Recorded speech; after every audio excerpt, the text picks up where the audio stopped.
hari ini KPU sebenarnya sudah datang untuk memenuhi undangan dari Bawaslu dalam rangka menghadiri sidang, di mana pada sidang hari ini jadwalnya adalah KPU menyampaikan jawaban apa yang disampaikan oleh pelapor terhadap KPU.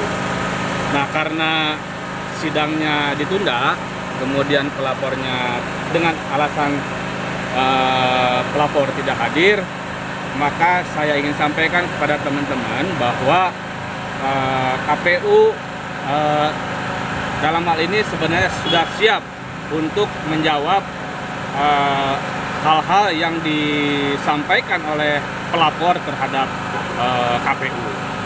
Nah, di dalam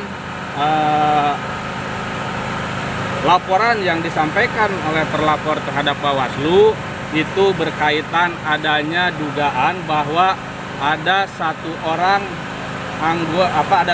peserta seleksi PPS di mana beliau diduga tidak ikut pelaksanaan CAT tetapi masuk ke dalam tahapan wawancara.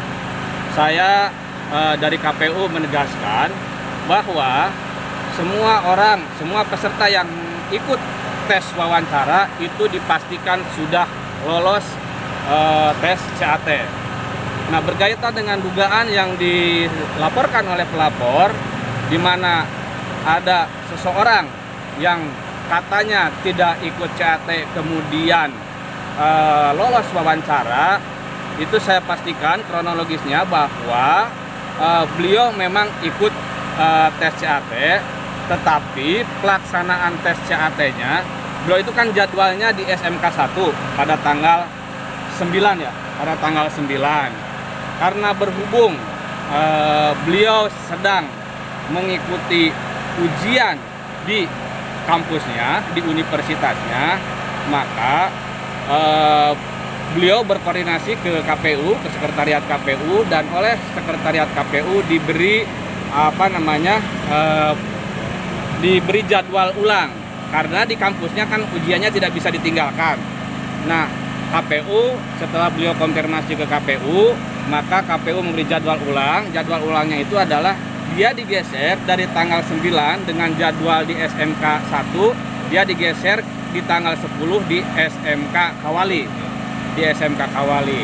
Jadi saya pastikan bahwa peserta yang diduga tidak ikut CAT itu sebenarnya ikut CAT. Nah, berkaitan dengan pelaksanaan CAT, sebenarnya ini kan kita juga diawasi oleh teman-teman dari Bawaslu. Artinya setiap tempat, kan kita ada 3 tempat ya dengan jadwal 2 hari itu.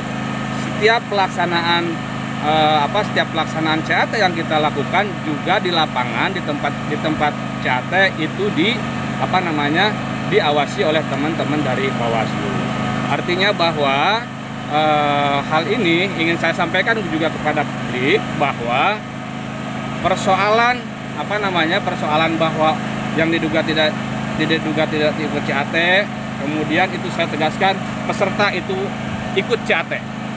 Kemudian beliau dinyatakan lolos dari CAT-nya dan ikut ke wawancara. Itu ya. Nah, bukti bahwa beliau ikut CAT itu ada di daftar hadir, kemudian ada nilainya. Nah, berkaitan dengan dengan hasil nilai yang disampaikan. Kalau teman-teman melakukan pengawasan dengan cermat, gitu ya. Kalau teman-teman melakukan pengawasan dengan cermat, ini kan KPU setelah CAT memampangkan hasil proses CAT-nya. Jadi ia memang bahwa di awal ya, bahwa saudari yang diduga ini tidak ikut CAT memang di CAT-nya tidak dikawali. Gitu. Tidak di SMK 1 Ciamis, tapi jadwal CAT-nya digeser di SMK Kawali. Gitu. Jadi hasil nilainya pun dipangpang di Kawali. Daftar hadirnya pun di Kawali. Apa saja sih Pak yang disiapkan dari KPU saat nanti pembelaan? Saya di KPU ini sudah menyiapkan jawaban-jawaban, ya. Kemudian data-data sesuai dengan yang dibutuhkan dalam hal menjawab apa yang dilaporkan oleh pelapor terhadap Bawaslu. Gitu ya. Gitu. Jadi itu sudah siapkan hal-hal apa nanti yang disampaikan nanti kita mintakan sampaikan di persidangan. Tapi gini, saya ingin sampaikan juga pesan saya terhadap publik bahwa apa yang kita lakukan ini juga diawasi oleh teman-teman di Bawaslu. Teman-teman dari Bawaslu, dari sekretariat sampai komisioner juga mengawasi setiap tahapan yang dilakukan.